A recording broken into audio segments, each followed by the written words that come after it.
Hello, Keystone Pharmacy fans. It's Brandi, Nutritional Consultant. I'm still here. Apologize for quite the lag in the videos.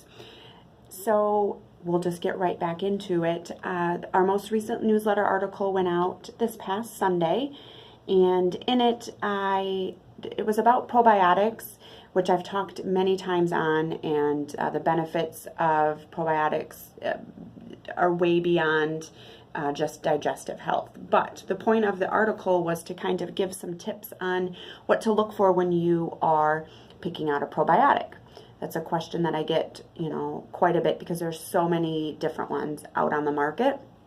And so I gave some tips, and I figured it'd be a great video to make too with some of the products that we carry here at the store, just so that you can visualize a little bit more in what was written. So, whatever probiotic you find in the store or here, this is not, okay, it will say probiotic. So great, you're in the right, you've stumbled upon the right product. But what you want to do is you want to look at that product, and it should, that one's not a very good one, sorry about that. It should list the strains that are included in the product. So this one has 6 different beneficial bacteria and a beneficial yeast there on the bottom. So that's great. That's going to provide a wide variety. There have been thousands of different bacterial good bacteria that have been identified residing in the gut, and taking a product that only has one specific strain might not necessarily give you the benefits that you're looking for. And there's so much research coming out on specific strains with having like a specific benefit. But quite honestly, if we're really looking to just really repopulate the gut with bacteria, you're going to want to go with something that's going to encompass a wide variety. There are products out there that have 10 to 15 different strains. I don't necessarily know that you need that many, but 5 to 6 is great. And you can see then what the other thing to look for is how many are there. So this one has 20 billion. This is another one, and it has 30 billion. And we have this one that's a little bit on the lower end with 5 billion, but again, it has a wide variety of bacterial strains. So that's kind of what you want to look for. So most people usually need, minimum 10 to 15, and then depending on what you are experiencing, you might need to go a little bit higher in the amount of bacteria that's in the probiotic supplement.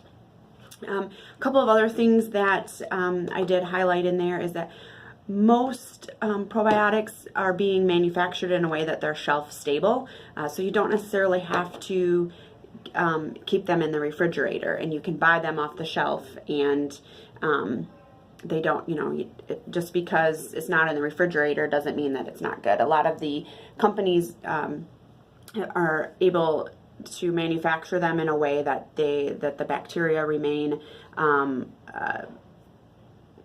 viable outside of the refrigerator up to 98 degrees, the temperature of the body. So they basically like freeze dry the bacteria, encapsulate them, and then they come alive once they reach their residence in the intestinal tract. So that's the old rule. Oh, if it's not in the refrigerator, it's not any good. That's not necessarily the case anymore. More and more companies are making it shelf stable, which really helps for compliance for people, because if it's tucked away in your refrigerator, you're less likely to remember to take it. So that's kind of the tips that I had. Another thing really quick, being on an antibiotic does not mean that you can't take a probiotic. That's specifically a really good time to take one. Just space it about 3 hours between your antibiotic dose. And I still tell people to take their probiotic on an empty stomach. Again, manufacturing techniques are allowing the bacteria to withstand the acidity of the stomach before they're killed. But just play it safe, try to take it 30 minutes away from food. So most people will choose to do it first thing in the morning or at bedtime. So that's my little lesson on how to pick a good probiotic. If you have further questions on those, reach out to me. I'm always here to answer questions, and love talking with patients when they come in about the great products that we carry, or maybe we don't carry, but you've heard about. So until next time, the video will be on fish oil, because that, again, is another one that I would definitely get a lot of questions on, how to know on which product to get there, what to look for on a label. So until next time, have a great day.